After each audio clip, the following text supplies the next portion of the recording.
안녕하세요 여러분, 카빙바디입니다. 오늘도 열심히 운동하고 계신가요? 운동을 하다 보면 분할법을 알게 됩니다. 무분할부터 4분할, 5분할, 심지어 6분할까지 아주 세세하게 나눠서 운동할 수 있죠. 그리고 이는 사람마다 다 다를 겁니다. 여러분은 어떤 분할법으로 운동하고 계신가요? 오늘은 각 분할법들의 장단점을 알아보고 나에게 가장 적합한 분할법을 결정하는 데 도움이 되는 영상을 준비해 보았습니다. 우선 왜 분할해서 운동을 하는 걸까요? 복잡하니까 그냥 무분할로 한 번에 조지면 많이 할 수 있고 좋은 거 아닐까요?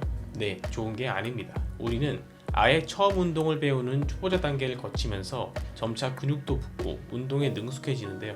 그렇게 웨이트에 숙달되어 갈수록 점점 운동을 많이 할 수 있게 됩니다. 당연히 강도 있게 많이 운동을 해야 근육도 정체 없이 성장할 거고요. 하지만 이렇게 운동량이 늘어날수록 당연히 운동에 소요되는 시간 또한 비례해서 늘어납니다. 초보자 때는 전신을 전부 운동하는데 부위별로 3세트씩 한 가지 운동만 해서 1시간이면 기진맥진했지만 지금은 2시간을 때려박아도 운동을 덜 한 것 같은 기분을 느끼게 되는 것이죠.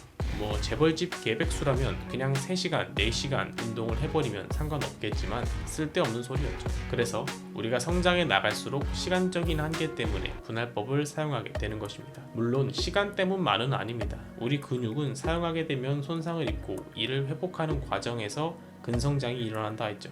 이 근성장에 소요되는 시간이 약 하루에서 이틀 정도 됩니다. 그래서 무작정 운동을 많이 한다고 능사는 아닌 거죠. 근육이 회복하는 시간을 충분히 주어야 제대로 성장할 테니까요. 그래서 한 근육을 운동하고 그 근육이 회복되는 동안 다른 근육을 운동해주는 분할법을 사용하는 것입니다. 당연히 모든 사람에게 좋은 분할법 같은 건 없습니다. 사람마다 신체 조건과 운동 경력, 투자할 수 있는 시간 등이 다르기 때문입니다. 그래서 유명 보디빌더들이 하는 분할법이나 루틴을 그대로 따라한다고 해서 나에게 다 좋다고는 장담할 수 없습니다. 우선 분할법을 정할 때는 내가 원하는 부위의 근육을 제대로 털어준다는 것을 핵심 목표로 두어야 합니다. 먼저 무분할, 2분할, 조금 더 가면 3분할까지가 효과적일 수 있는 사람들에 대해서 이야기해 보겠습니다. 우선 첫 번째로 초보자입니다. 만일 내가 초보자인데 4분할, 5분할을 하는 것은 적절하지 않을 수 있습니다. 분할을 세세하게 나눠도 해당 근육을 완전하게 털 수 있을 만큼 수행 능력이 안 되기 때문이죠. 가슴 운동을 한다고 했을 때 초보자는 벤치프레스 하나만 해도 이미 대흉근이 기진맥진이라 그 뒤에 이어질 인클라인 벤치프레스, 덤벨 플라이, 딥스 같은 다음 운동들을 제대로 할 수 없는 경우가 대부분일 겁니다. 정크 볼륨이 될 확률이 높다는 것이죠. 그래서 한 부위를 오래 운동할 수 있는 능력이 부족하기 때문에 다른 부위까지 함께 섞어서 많이 운동해 주는 것이 초보자에게는 더 효율적일 수 있습니다. 그 외에도 일주일에 운동할 시간을 자주 갖지 못하는 아주 바쁜 사람들도 저분할이 더 적합할 수 있는데요. 고분할로 가게 되면 안 그래도 한 주에 운동하는 빈도가 적은데 부위까지 세세하게 나눠지니 너무 오랫동안 근육을 쉬게 되기 때문입니다. 그래서 바쁘신 분들 또한 무분할이나 2분할로 짧은 시간 내에 최대한 많은 근육을 운동할 수 있도록 해주는 것을 추천드립니다. 체중 감량이 목표인 사람들에게도 낮은 분할법이 더 알맞은데요. 세세하게 분할로 나눠서 근육의 고립 운동을 실시하는 것보다는 적은 분할로 전신 운동을 많이 해주는 게 더 효과적입니다. 그리고 마지막으로 내추럴을 지향하시는 분들도 적은 분할이 효과적일 수 있는데요. 앞서 말씀드린 것처럼 우리의 근육은 하루에서 이틀의 회복 기간이 일반적으로 필요합니다. 이 때문에 약물 등으로 근육의 합성 상태를 계속 유지해 주는 것이 아닌 일반인들은 근육의 회복 기간을 충분히 가져가 주는 것이 필요합니다.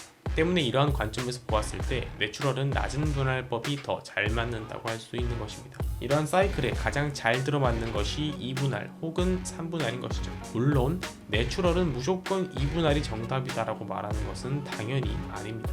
다음으로는 4분할 이상의 고분할이 적합한 사람들입니다. 당연히 운동 경력이 어느 정도 있는 중상급자들입니다. 우선 일주일에 운동을 4일 이상 투자할 수 있는 분들에게 적합합니다. 그래야 세세하게 분할해도 부위들을 빠짐없이 운동해 줄 수 있기 때문입니다. 이렇게 운동을 많이 하는 숙련자들은 한 부위의 근육을 오랫동안 집중도 있게 털어줄 수 있는 사람들이 많을 겁니다. 나의 현재 운동 능력이 한 부위를 제대로 털 수 있는 사람이라면 한 부위 한 부위 집중해서 고분할로 운동해 주시는 것이 좋습니다. 그리고 자신이 보완하고 싶은 약점 부위가 있는 사람이라면 그 부위를 따로 분할해서 운동해 주시는 것도 좋은 방법이 될 수 있겠죠. 물론 숙련자라고 무조건 고분할이 정답이다라고 말하는 것은 당연히 아닙니다. 오늘은 분할법에 대해서 알아보았는데요. 말씀드렸다시피 분할법은 개인이 운동에 투자할 수 있는 시간, 운동 구력 등 개개인의 상황에 따라 아주 다양해질 수 있습니다. 자신의 근육을 온전히 탈탈 사용하는 것이 중요하다라는 생각만 있지 않는다면 적절한 방법을 선택해서 잘 운동할 수 있을 겁니다. 모든 내용은 참고용으로만 봐주시고 반드시 직접 해보면서 자신에게 맞는 운동 방법을 찾아가시길 바랍니다. 열심히 운동하시는 여러분, 건강하고 멋있는 삶을 쟁취하시길 바랍니다. 나에게 가장 아름다운 몸을 가장 효율적으로 만들 수 있도록 돕겠습니다. 더 좋은 다음 영상으로 찾아뵙겠습니다. 감사합니다. 카빙바디였습니다.